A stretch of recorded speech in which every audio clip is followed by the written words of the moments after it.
Hello everyone, hope you all are doing good. Welcome to Vedantu Telugu channel.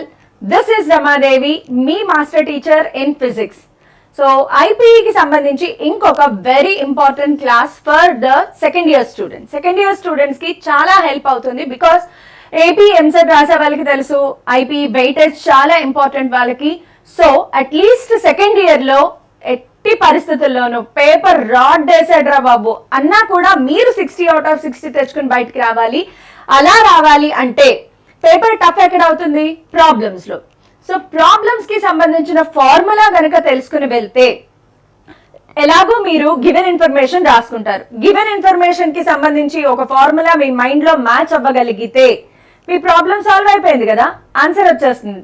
So marks ఏమాత్రం పోకూడదు, 60 out of 60 రావాలి అంటే for the last minute preparation మన formula revision అనేది చాలా important. So ఈరోజు నాకు తెలుసు మీ టైం చాలా ఇంపార్టెంట్, సో ఎక్కువ టైం తీసుకోకుండా చాలా క్విక్ రివిజన్ చేద్దాము. All formulae in one shot only for second year IPE. Neglect చేయొద్దమ్మా రే, మన మాస్టర్ చెప్పారు అంటే అస్సలు నెగ్లెక్ట్ చేయకూడదు. So let's get started with all the formulae. So ఒక్కొక్క చాప్టర్ వైజ్ వెళ్దాము. Let us start with first waves నుంచి స్టార్ట్ చేద్దాం. Okay, so waves lesson because 8 mark దాంట్లో ఖచ్చితంగా ట్యాంక్ ప్రాబ్లం వస్తుంది మనకి. సో వేవ్స్ లో మనకి ఫస్ట్ వచ్చేది ఏంటి అంటే స్ట్రింగ్స్ లో. సో స్ట్రింగ్స్ లో velocity of transverse wave first formula. Velocity of transverse wave, strings లో ట్రాన్స్వర్స్ వేవ్ ఉంటుంది. ఫార్ములా ఏంటి? v equals to √T/μ. మీరు ఖచ్చితంగా ఒక పేపర్, ఒక బుక్, ఒక పెన్ తీసుకుని ఇమీడియట్ గా నోట్ చేసుకోండి. సో దాట్ లాస్ట్ మినిట్ లో ఈ ఒక్క 2 పేజెస్ తిప్పడం ద్వారా మొత్తం ఫార్ములా మీకు రివైజ్ అయిపోతాయి. సో షార్ట్ కట్ లోనే చెప్తున్నాను, మీరు కూడా షార్ట్ కట్ లోనే రాసుకోండి, చాలు సరిపోతుంది. Okay, so v is equal to √T అంటే ఏంటమ్మా రే? టెన్షన్. మ్యూ అంటే ఏంటి? లీనియర్ మాస్ డెన్సిటీ లేదా mass per unit length. Linear mass density లేదా mass per unit length. Very very very very very important formula to be learned. ఇక్కడ నుంచి మనకి ఫ్రీక్వెన్సీ కి ఫార్ములా వస్తుంది. స్ట్రింగ్స్ లోనే ఫ్రీక్వెన్సీకి formula f is equal to 1/2L √T/μ. ఈ formula ఎక్కడైనా చూసినట్లుందా? 8 మార్క్ క్వశ్చన్ ఉంది కదా మనకి, స్ట్రింగ్స్ క్వశ్చన్, దాంట్లో వచ్చే ఫార్ములానే ఇవన్నీ కూడా. సో L అనేది length of the string, T tension, mu అనేది లీనియర్ మాస్ డెన్సిటీ. అయితే ఇది మనకి ఫండమెంటల్ ఫ్రీక్వెన్సీ లేదా ఫస్ట్ హార్మోనిక్. ఓకే, దీనిని ఏమంటారు అంటే ఫండమెంటల్. ఏం మెంటల్? మెంటల్ కాదు, fundamental frequency. Okay, so fundamental ఫ్రీక్వెన్సీకి ఫార్ములా. కానీ స్ట్రింగ్స్ లో ఇంకా ఏమైనా అడిగితే f1:f2:f3 ఇలా అడిగితే గనక రేషియో ఏంటమ్మా? 1:2:3 and so on. So second harmonic అడిగారు అనుకోండి, ఈ ఫార్ములాని 2తో మల్టిప్లై చేయండి. థర్డ్ హార్మోనిక్ అడిగారు, ఈ ఫార్ములాని 3తో మల్టిప్లై చేయండి. Very simple. So first harmonic formula గుర్తుపెట్టుకుంటే చాలు. ఐపీఈకి యాక్చువల్ గా అంతకంటే టఫ్ గా ఏమీ అడగారు కాబట్టి ఏం ప్రాబ్లం లేదు. నెక్స్ట్ వచ్చేది ఏంటి అంటే పైప్స్. ఒకటి క్లోజ్డ్ పైప్, రెండోది వచ్చేసి open pipe. So closed pipe లో మనకి ఫామ్ అయ్యేది longitudinal wave. So closed pipe లో ఫస్ట్ హార్మోనిక్, సెకండ్ హార్మోనిక్ ఉంటాయి కదా. ఫస్ట్ హార్మోనిక్ ఫార్ములా ఏంటి అంటే v/4L. Closed pipe v/4L. v velocity of sound, L length of the pipe లేదా air column అని కూడా తీసుకోవచ్చు. ఇదేంటిది? First harmonic. అయితే క్లోజ్డ్ పైప్ లో సెకండ్ హార్మోనిక్ ఉండదు బికాస్ క్లోజ్డ్ పైప్ లో ఫ్రీక్వెన్సీ రేషియో f1:f2:f3 వేసుకుంటే మీకు ఆన్సర్ 1:3:5 వస్తుంది. సో ఫస్ట్ హార్మోనిక్ తర్వాత వచ్చేదేంటి? థర్డ్ హార్మోనిక్, తర్వాత ఫిఫ్త్ హార్మోనిక్, సెవెంత్ హార్మోనిక్ ఇలా వస్తాయి. సో ఫస్ట్ హార్మోనిక్ తర్వాత నెక్స్ట్ హార్మోనిక్ రావాలి అంటే 3తో మల్టిప్లై చేయండి. దాని నెక్స్ట్ హార్మోనిక్ కావాలి అంటే 5తో మల్టిప్లై చేయాలి. సో క్లోజ్డ్ పైప్ లో 1:3:5 గుర్తుపెట్టుకోండి. ఓపెన్ పైప్ కి వచ్చేటప్పటికి ఓపెన్ పైప్ లో 2 ఓపెన్స్ ఉంటాయి. ఇక్కడ ఫస్ట్ హార్మోనిక్ ఫార్ములా ఏంటి అంటే v/2L. ఓపెన్ పైప్ లో v/2L అనేది ఫార్ములా ఉంటుంది మనకి. V by 2L లో V అనేది వెలాసిటీ ఆఫ్ సౌండ్, L అనేది ఏంటమ్మా మనకి length of the air column. Okay, so ఇది ఓపెన్ పైప్. అయితే ఓపెన్ పైప్ లో ఫ్రీక్వెన్సీ రేషియో ఎలా ఉంటాయి? F1:, F2:, F3:, and so on is equal to 1:2, 3:3 రేషియోలో ఉంటాయి. అంటే సెకండ్ హార్మోనిక్ కావాలి అంటే 2 తో మల్టిప్లై చేయండి, థర్డ్ హార్మోనిక్ కావాలి అంటే 3 తో మల్టిప్లై చేయండి. ఓకే, ఇది ఫార్ములా. అది కాకుండా మనకి క్లోజ్డ్ పైప్ లో రెజొనెన్స్ ట్యూబ్ అని ప్రాక్టికల్స్ కి ఏమైనా ప్రిపేర్ అయ్యారా? ఒకవేళ ఎవరైనా ప్రిపేర్ అయ్యి ఉంటే రెజొనెన్స్ ట్యూబ్ కి ఫార్ములా ఉంటుంది, V = 2F × L2 - L1. ఈ ఫార్ములా ఎప్పుడు వాడతారు? పెద్దగా ఏమీ ఆలోచించదు. అది క్లోజ్డ్ పైపా, ఓపెన్ పైపా, రెజొనెన్స్ ట్యూబా, ఏం ఆలోచించదు. క్వశ్చన్ లో 2 లెంత్లు కనిపిస్తున్నాయి, ఒక ఫ్రీక్వెన్సీ లేదా వెలాసిటీ కనిపిస్తోంది అంటే ఈ ఫార్ములా వాడేసేయండి, సరిపోతుంది. సో ఎక్కువ డీప్ గా ఏమీ ఆలోచించద్దు, సింపుల్ గా ఆలోచించండి. ఈ మాత్రం ఫార్ములా నేర్చుకుని వెళ్ళిపోండి. స్ట్రింగ్స్, పైప్స్ కి సంబంధించి ఫార్ములా నేర్చుకోండి చాలు. అయితే డాప్లర్ ఎఫెక్ట్ కి సంబంధించి టిఎస్ ఎంసెట్ లో ఏమైనా ప్రాబ్లం వచ్చే ఛాన్స్ ఉంది. అలాగే ఏపీ బోర్డు వాళ్ళు కూడా ఏమైనా టఫ్ చేయాలి అనుకుంటే, టిఎస్ ఎంసెట్ కాదు, టిఎస్ బోర్డు, టిఎస్ బోర్డులో కానీ ఏపీ బోర్డులో ఏమైనా టఫ్ చేయాలి అని ఏమైనా అనుకుంటే గనక డాప్లర్ ఎఫెక్ట్ నుంచి ఫార్ములా రావచ్చు. సో ఫార్ములా గుర్తుపెట్టేసుకుందాం. F' = F × V ± VO by V ± VS. V ± VO by V ± VS బాగా గుర్తుపెట్టుకోండి చాలు. F' apparent frequency, F original frequency, V velocity of sound, VO velocity of observer, VS velocity of source. Observer at rest అంటే VO 0 అయిపోతుంది, source at rest అంటే VS 0 అయిపోతుంది. మరి plus minus ఎప్పుడు పెట్టాలి? టువర్డ్స్ అన్నప్పుడు మైనస్ పెట్టండి, అవే అన్నప్పుడు ప్లస్ పెట్టండి చాలు. ఐపీ ఎగ్జామ్ కి ఇంతవరకు చాలు. బట్ ఇది కరెక్ట్ అప్రోచ్ అయితే కాదు. మనం ఆబ్జెక్టివ్ డిస్కస్ చేసుకునేటప్పుడు ఇంకా చాలా డీటెయిల్డ్ గా డిస్కస్ చేసుకుందాము. సో ఇది రిగార్డింగ్ వేవ్స్ లెసన్. వేవ్స్ తర్వాత మనకు వచ్చే టాపిక్స్ ఏంటి అంటే రే ఆప్టిక్స్, వేవ్ ఆప్టిక్స్ వస్తాయి. సో ఒకసారి రే ఆప్టిక్స్ కి వెళ్ళిపోదాం. రే ఆప్టిక్స్ లో నుంచి కూడా మనకి ప్రాబ్లమ్స్ వచ్చే ఛాన్సెస్ చాలా హైగా ఉన్నాయి. 2 మార్క్స్ లో వస్తాయి, 4 మార్క్స్ లో వస్తాయి. కాబట్టి రే ఆప్టిక్స్ లో ఏమేమి ఫార్ములా వస్తాయి చూద్దాం. First of all concave mirror or convex mirror, spherical mirrors లో చూద్దాం. ఓకే, స్పెరికల్ మిర్రర్ లో mirror formula 1/F = 1/V + 1/U. So FVU కి సైన్ కన్వెన్షన్స్ అయితే ఖచ్చితంగా అప్లై చేయాలి.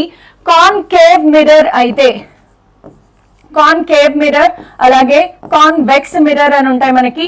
కాన్కేవ్ మిర్రర్ లో ఫోకల్ లెంత్ వచ్చేసి నెగటివ్, కాన్వెక్స్ మిర్రర్ కి వచ్చేటప్పటికి ఫోకల్ లెంత్ పాజిటివ్. అది అప్లై చేయండి. యు ఆల్వేస్ నెగటివ్, ప్రాబ్లమ్ లో ఇచ్చినా ఇవ్వకపోయినా U is always negative. Object distance always negative. Problem లో ఆబ్జెక్ట్ డిస్టెన్స్ వాల్యూ ఏదైతే ఇచ్చారో దానికి నెగటివ్ సైన్ పెట్టేసేయండి, సరిపోతుంది. నెక్స్ట్ V వచ్చేటప్పటికి రియల్ ఇమేజ్ అయితే నెగటివ్ పెట్టండి. వర్చువల్ ఇమేజ్ అయితే పాజిటివ్ సింబల్ పెట్టండి. ఈ మాత్రం గుర్తుపెట్టుకోండి. మిర్రర్స్ లో ఈ ఒక్క ఫార్ములా తప్ప ఇంకేమీ రాదు. మహా అయితే magnification formula M = height of the image by height of the object = object distance by image distance with a negative sign. ఇది మ్యాగ్నిఫికేషన్ కి సంబంధించి formulae. Next moving on to lens కి వెళ్ళిపోదాం ఒకసారి. లెన్స్ లో లెన్స్ ఫార్ములా ఏంటి అంటే 1/F = 1/V - 1/U. అస్సలు కన్ఫ్యూజ్ అవ్వద్దు. మిర్రర్స్ కి ప్లస్ వస్తుంది, లెన్స్ కి మైనస్ వస్తుంది. కాన్వెక్స్ లెన్స్ కి, కాన్కేవ్ లెన్స్ కి అగైన్ సైన్ కన్వెన్షన్స్ అయితే ఖచ్చితంగా అప్లై చేయాలి.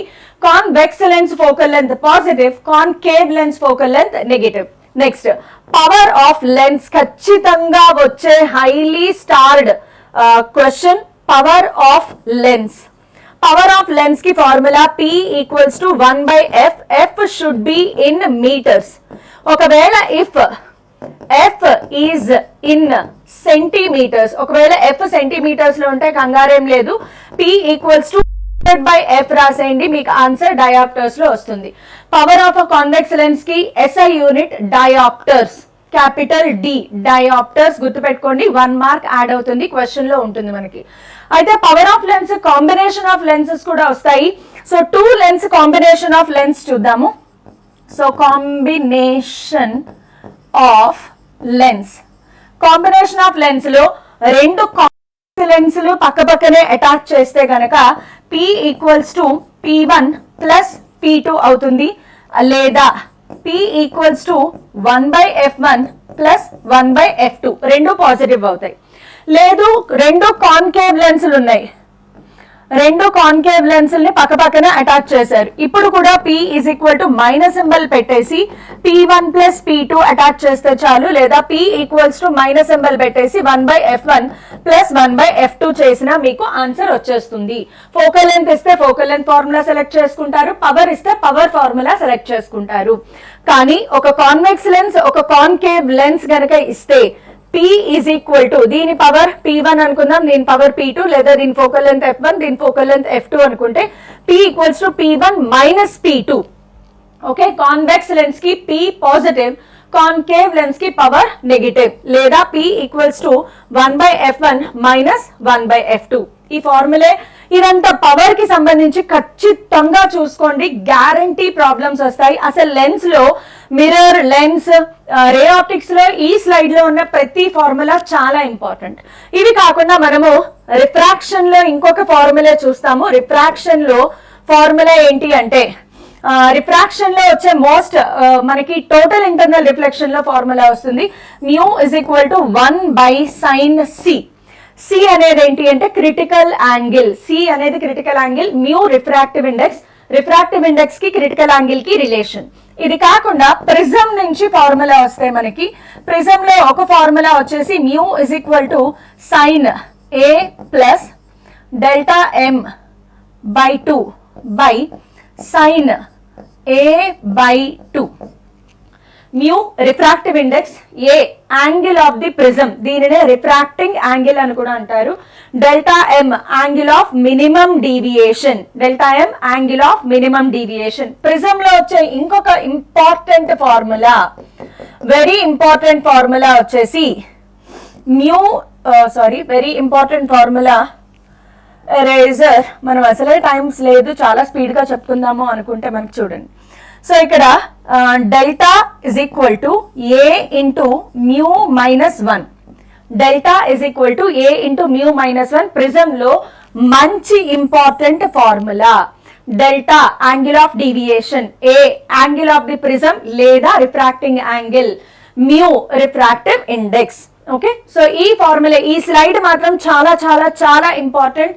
Please don't forget to revise this ray optics. ఖచ్చితంగా రే ఆప్టిక్స్ చాలా important. Okay, so ray optics తర్వాత వచ్చేది ఏంటి మనకి, wave optics.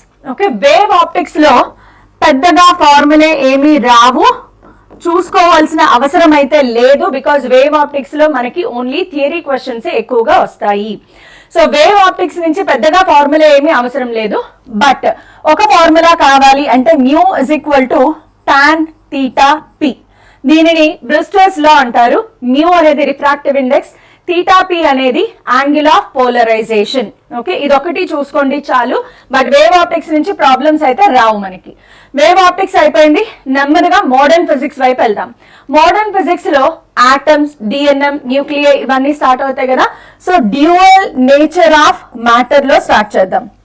Dual nature of matter లో ఐన్స్టీన్స్ ఈక్వేషన్ ఏదైతే ఉందో, ఫోటో ఎలక్ట్రిక్ ఈక్వేషన్ గుర్తుపెట్టుకోండి, 2 మార్క్స్ లో కంపల్సరీగా వచ్చే equation.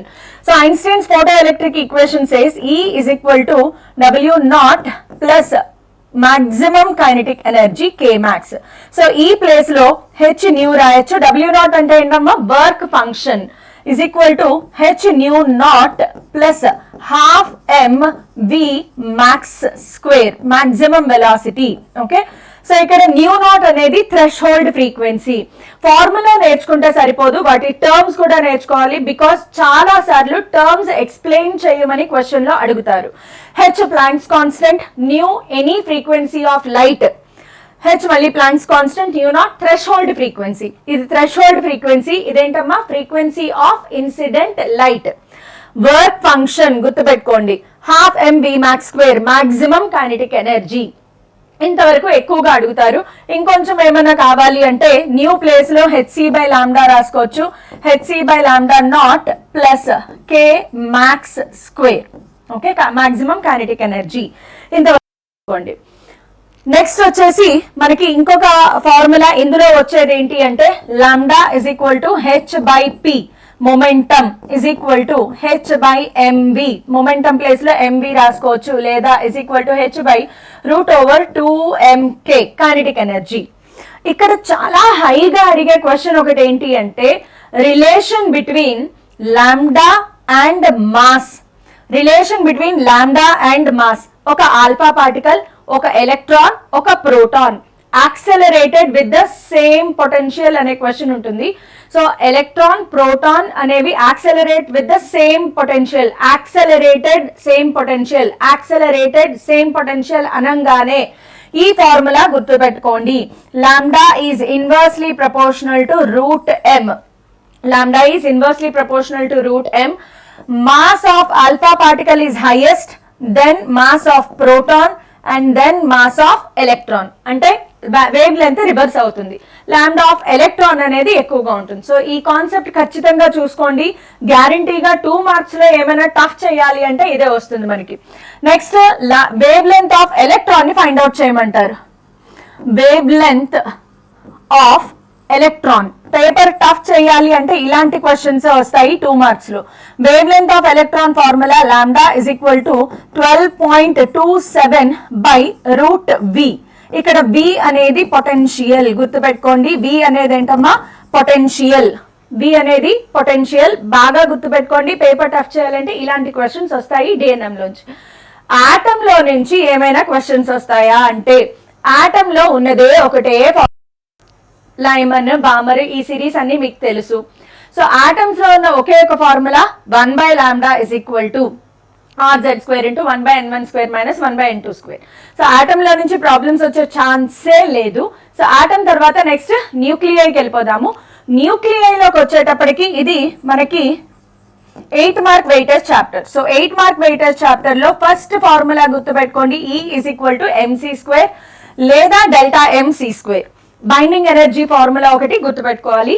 So binding energy formula ఏంటి అంటే binding energy formula Z into mp mass of protons plus A minus Z into mass of neutrons minus total mass into c². అయితే c² రాస్తాం పర్లేదు, కానీ బాగా గుర్తుపెట్టుకోండి ఆన్సర్ MEVలో అడిగారా జౌల్స్ లో అడిగారా. ఒకవేళ ఆన్సర్ జౌల్స్ లో కావాలి అంటే c² తో మల్టిప్లై చేయండి. బట్ ఆన్సర్ MEVలో కావాలి అంటే ΔM ని 931.5 తో మల్టిప్లై చేస్తే ఆన్సర్ MEVలో వస్తుంది. సో ఆన్సర్ MEVలో కావాలి అంటే 931.5 తో ΔM ని మల్టిప్లై చేయాలి. ఆన్సర్ జౌల్స్ లో కావాలి అంటే ΔM ని c² తో మల్టిప్లై చేయాలి. Because 1 AMU is equal to 931.5 joule per c². Okay, sorry, MEV per c². Okay, so అది అంత అవసరం లేదు, మీకు అది గుర్తుపెట్టుకోవాల్సిన అవసరం లేదు. ఇది మాత్రం గుర్తుపెట్టుకోండి. ఈ న్యూక్లియైలో నుంచి కేవలం E is equal to mc² లేదా బైండింగ్ ఎనర్జీ లేదా మాస్ డిఫెక్ట్. మాస్ డిఫెక్ట్ అడిగితే ఇంటూ c² చేయాల్సిన అవసరం లేదు, బ్రాకెట్ లో చేశారంటే అదే మన మాస్ డిఫెక్ట్ అవుతుంది. ఓకే, సో ఇది మన న్యూక్లియైకి సంబంధించిన ఫార్ములే. న్యూక్లియైకి ఇంతకంటే ఎక్కువ చేయాల్సిన అవసరం లేదు, అసలు ప్రాబ్లం రాదు, న్యూక్లియర్ రియాక్టరే వస్తుంది. బట్ పేపర్ టఫ్ చేయాలి అంటే ప్రాబ్లం వస్తే ఒకవేళ అదనమాట. సో మోడర్న్ ఫిజిక్స్ కూడా అయిపోయింది అప్పుడే. కమ్యూనికేషన్ సిస్టమ్ నుంచి no formulae needed, electromagnetic waves నుంచి నో ఫార్ములే నీడెడ్. సో ఇప్పుడు మనము ఎలక్ట్రిసిటీ చాప్టర్స్కి వెళ్ళిపోదాం. Electric charges and fields, electric charges and fields lesson నుంచి ఏమైనా ప్రాబ్లమ్స్ వస్తాయా అంటే ఎందుకైనా మంచిది Q is equal to N into E గుర్తుపెట్టుకోండి. Amount of charge, number of charges, electron. E is equal to 1.6 into 10⁻⁻19 coulomb ఈ వాల్యూ. అంతే, ఈ ఒక చిన్నది గుర్తుపెట్టుకోండి. ఇంకా కూలుంబ్స్ లో ఒకటి గుర్తుపెట్టుకోండి, F is equal to 1/4πε0 Q1 Q2 by R². Q1 Q2 అనేవి ఏంటి చార్జెస్, 1/4πε0 వాల్యూ ఎంత 9 × 10⁻⁹. ఇంతవరకు గుర్తుపెట్టుకోండి చాలు. Next electric charges and fields తర్వాత electric potential and capacitors. So electric potential and capacitors లో కెపాసిటర్ సిరీస్ ఫార్ములే ప్యారలల్ ఫార్ములా గుర్తుపెట్టుకోండి. And parallel plate capacitor already మీరు 4 మార్క్స్ లో ఇది నేర్చుకుంటారు. ప్యారలల్ ప్లేట్ కెపాసిటర్ యొక్క capacitance formula C is equal to ε0 A/d. A area of the plate, D అనేది plate separation. Okay, ఒకవేళ ఏదైనా డైఎలక్ట్రిక్ పెడితే C' is equal to K into ε0 A/d. K అనేది డైఎలక్ట్రిక్ కాన్స్టెంట్. ఇంతవరకు గుర్తుపెట్టుకోండి. సిరీస్ ప్యారలల్ మీకు already తెలుసు కదా. కెపాసిటర్స్ సిరీస్ లో ఉన్నప్పుడు ఫార్ములా ఏంటి అంటే 1/C = 1/C1 + 1/C2 + 1/C3 and so on. అదే కెపాసిటర్స్ ప్యారలల్ లో ఉంటే then C is equal to C1 + C2 + C3 + and so on. Okay, series parallel formula వరకు గుర్తుపెట్టుకోండి చాలు, ఎక్కువ అవసరం లేదు. Moving on to current electricity. Current ఎలక్ట్రిసిటీలో కొంచెం ఫార్ములా నేర్చుకుందాము. First formula B is equal to IR. Very simple formula, మీకు తెలిసింది. ఓకే, సో కరెంట్ ఎలక్ట్రిసిటీలో ఇది కాకుండా resistors series parallel. Resistors series లో ఉన్నప్పుడు is very very important, because last time ఇది 30% డిలీషన్ లో ఉంది కాబట్టి ఈ ఇయర్ ఖచ్చితంగా రెసిస్టర్ సిరీస్ ప్యారలల్ మీద ప్రాబ్లమ్స్ వస్తాయి. సో రెసిస్టర్స్ సిరీస్ లో ఉన్నప్పుడు సింపుల్ గా RS is equal to R1 + R2 + R3 add చేసుకుంటూ వెళ్ళిపోవడమే. అదే రెసిస్టర్స్ ప్యారలల్ లో ఉంటే RP is equal to 1/Rp is equal to 1/R1 + 1/R2 + 1/R3 and so on. అదే రెండు రెసిస్టర్స్ ఉంటే మాత్రం Rp is equal to R1 R2 R1 + R2 చేస్తే డైరెక్ట్ గా మనకి ఆన్సర్ వచ్చేస్తుంది. ఇవి కాకుండా కరెంట్ ఎలక్ట్రిసిటీ నుంచి ఖచ్చితంగా వచ్చే క్వశ్చన్ ఏంటి అంటే కలర్ కోడింగ్. కలర్ కోడింగ్ గురించి ఎలా ఫైండ్ అవుట్ చేయాలి ఆల్రెడీ ప్రీవియస్ క్లాసెస్ లో నేను చెప్పేశాను. సో ఎవరైతే ఆ క్లాస్ మిస్ అయ్యారో ఖచ్చితంగా ఫాలో అవ్వండి. డెఫినెట్ గా వచ్చే ప్రాబ్లం ఇది. కలర్ కోడింగ్ నుంచి ఖచ్చితంగా క్వశ్చన్స్ వస్తాయి మనకి.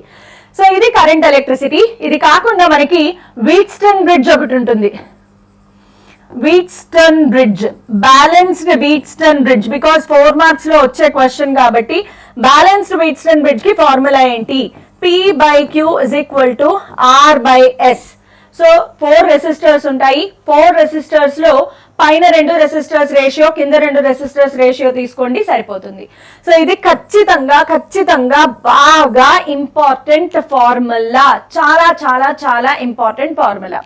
ఇది కాకుండా ఇంకా మీటర్ బ్రిడ్జ్ కి ఒక ఫార్ములా ఉంటుంది.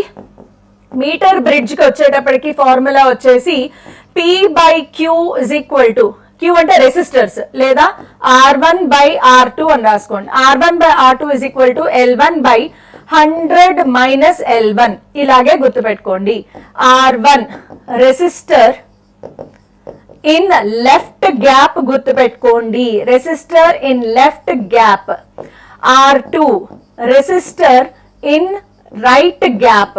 ఇది ఖచ్చితంగా తెలియాలి. Resistor in right gap, because right side left side రెండు ఉంటాయి మనకి.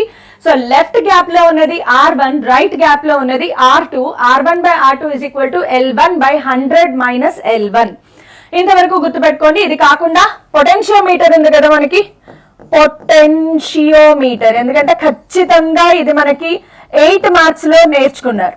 సో 8 మార్క్స్ నేర్చుకునేటప్పుడు ఏవైతే ఫార్ములా వచ్చాయో అదే ఫార్ములా మనం ప్రాబ్లం లో అప్లై చేస్తాం. ఏమేమున్నాయి? E1/E2 is equal to L1/L2. గుర్తుందా లేదా? ఇంకొకటి ఏంటి?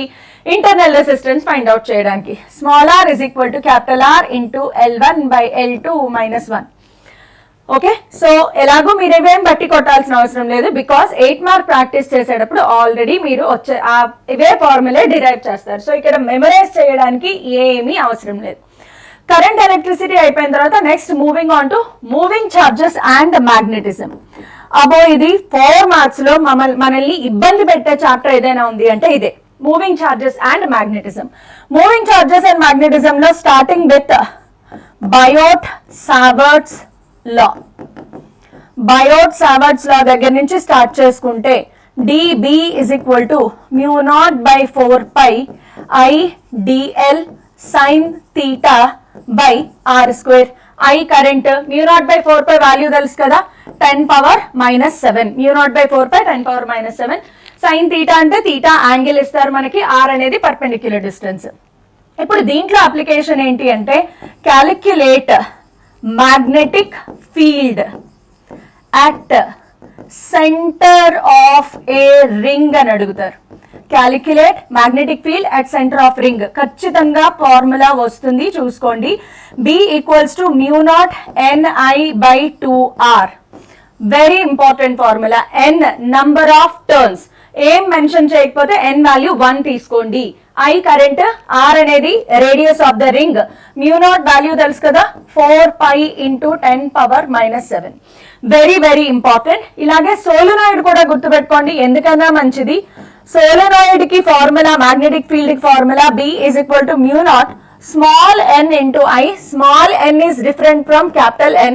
Small n is equal to capital N by L. Small n అనేది number of turns per unit length, capital N అనేది ఓన్లీ నంబర్ ఆఫ్ టర్న్స్ మాత్రమే. ఓకే, దీంట్లో వచ్చే ఇంకొక ఇంపార్టెంట్ ఫార్ములా ఏంటి అంటే force per length for 2 conductors. 2 conductors ఉంటాయి, వాటిలో I1 I2 కరెంట్ వెళ్తుంది. సో ఇలా 2 కండక్టర్స్ ఉంటాయి, దీంట్లో I1 కరెంట్ వెళ్తోంది, దీంట్లో I2 కరెంట్ వెళ్తోంది అనుకుంటే ఏమడిగారు, ఫోర్స్ పర్ లెంత్ అంటే F by L is equal to formula mu naught by 2 pi I1 I2 by R. R అనేది ఈ రెండింటి మధ్యలో పర్పెండిక్యులర్ డిస్టెన్స్. గుర్తుపెట్టుకోండి, హైలీ ఇంపార్టెంట్ ఫార్ములా మళ్ళీ. ఓకే, చాలా ఎక్కువ సార్లు అడిగారు. 2 కరెంట్లు ఒక డిస్టెన్స్ కనిపిస్తున్నాయి అంటే ఫైండ్ అవుట్ చేసేయండి. అయితే ఫోర్స్ అడిగారా, ఫోర్స్ పర్ లెంత్ అడిగారా అనేది ఒకసారి చూసుకోండి. ఫోర్స్ పర్ లెంత్ అంటే F by L find out చేస్తారు. ఓన్లీ ఫోర్స్ అడిగితే ఈ లెంత్ ని ఇటువైపు ట్రాన్స్పోజ్ చేసుకోండి.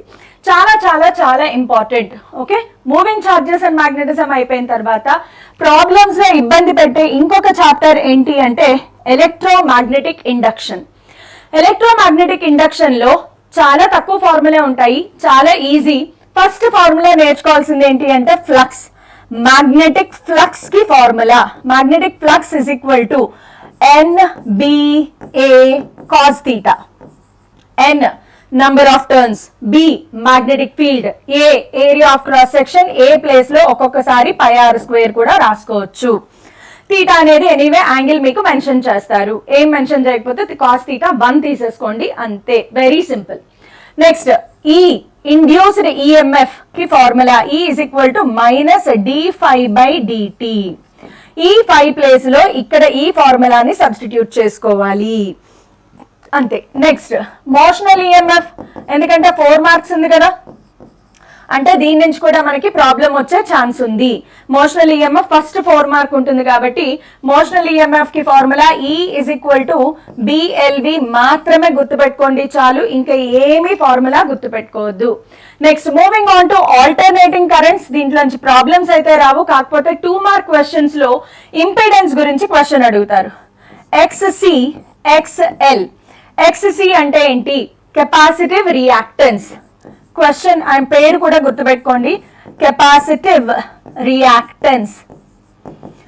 అలాగే XL అంటే ఇండక్టివ్ రియాక్టెన్స్.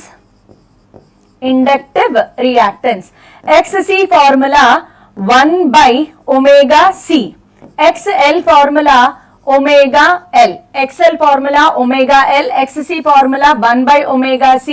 ఇంతవరకు గుర్తుపెట్టుకోండి. తర్వాత ట్రాన్స్ఫార్మర్, ఇది ఒకటి మనకి అడుగుతారు. సో ట్రాన్స్ఫార్మర్ లో బేసిక్ ఫార్ములా గుర్తుపెట్టుకోండి, BP/BS is equal to NP/NS is equal to IS/IP. ఈ రెండు పీలు వస్తాయి, ఎస్ఎస్లు ఇక్కడ రివర్స్ అవుతుంది కరెంట్ విషయంలో. BP potential in primary circuit, potential in secondary circuit. Number of turns in primary circuit, number of turns in secondary circuit. Current in secondary circuit, current and primary circuit. ఇది కాకుండా transformer ratio అని అడుగుతారు. Transformer ratio అంటే కేవలం ఇది మాత్రమే consider చేస్తారు, దానిని ట్రాన్స్ఫార్మర్ రేషియో అంటారు.